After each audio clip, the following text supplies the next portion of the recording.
Payback period is the time when we get back our money that we invested. Let's do a math. Suppose you have invested $1,000 in your business. In the very first year, you have inflow of $200. In the second year, you have inflow of $350.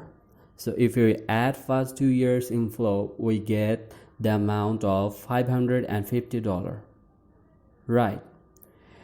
In year 3, you have inflow of $250. If we add first 2 years inflow, we get the amount of $800. We need $200 more to get back our invested amount, right? In year 4, you have inflow of $300. If we add first 4 years inflow, we get $1,100, right? But we need $1,000. That means $200 from year 4. So we'll not calculate year 5's amount.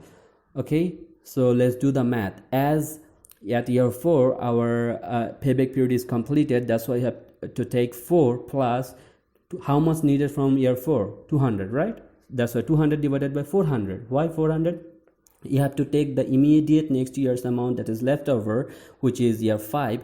The inflow is 400. So the answer is 4.5 years.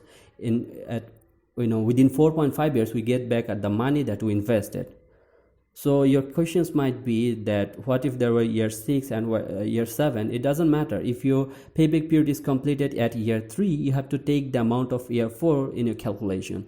If your payback period is completed at year 6, you have to take the amount of year 7 in your calculation. So what we get from payback period is that it mentions that time that when we get back the exact amount that we invested.